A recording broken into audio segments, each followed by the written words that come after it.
I eat a bar every day when I wake up, but then I don't eat till lunch. Is this bad?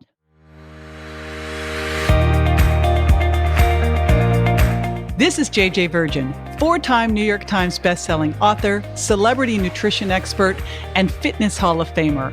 I've been on a lifelong quest for answers to the toughest health questions. And now I'm sharing what I found with you. Welcome to Ask the Health Expert.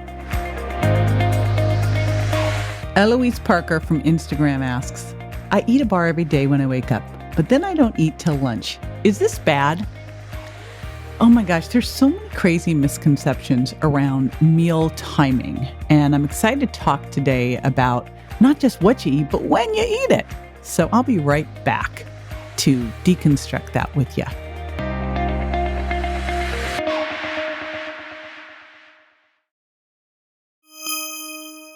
All right, so there's a lot of pieces to this, what seems to be a very simple question of I eat a bar every day when I wake up, but then I don't eat till lunch. Is this bad? Because the first thing I think about is somewhere along the line, and I know when this happened, by the way, I totally know when this happened. This happened about, I think it was like 30 years ago when this whole urban legend came out that fat was making you fat and you need to eat super duper low fat as possible, and that sugar was fine. Eat a high carb diet.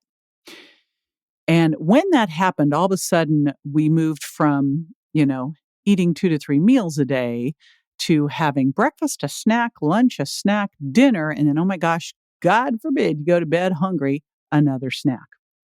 And that we were supposed to graze all day long. Why are we supposed to graze? Because, man, I'm hungry. You're hungry if you don't have any fat in your diet and you're just eating loads of carbs and your blood sugar's all over the place. If you don't eat every couple hours, you feel like you're going to crash, burn, and get hangry. So that's where that came from. There's a little history lesson for you.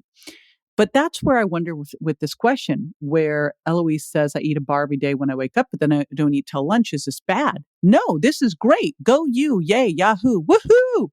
You want to be able to go 4 to 6 hours before you need to eat again. So I don't know what time you woke up and I don't know what kind of bar you ate. So that's the first challenge I don't know. I'm hoping, fingers and toes are crossed, that you're eating one of my bars, because I know that when you're eating one of my bars, you're getting protein, fat, and fiber.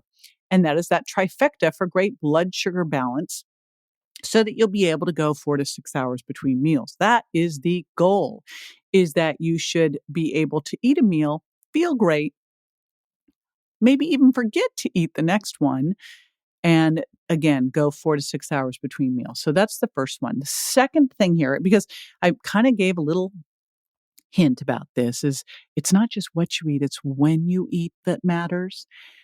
Now, I used to be this stickler for eating within an hour of waking up in the morning, and I still am a stickler for breakfast, but I don't go with this. You have to eat within an hour of waking up. In fact, I say postpone it a little bit. In my perfect world, you would get an amazing sleep of 8 to 9 hours, wake up without an alarm, with the birds chirping and the sun waking you up.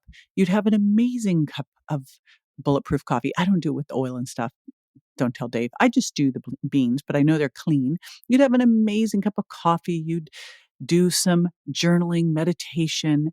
You'd go do a little workout, and then you start to get a little hungry and you would have your smoothie. That would be like perfection. But ideally now I have people eating somewhere between, an hour after they wake up to 2 to 3 hours later.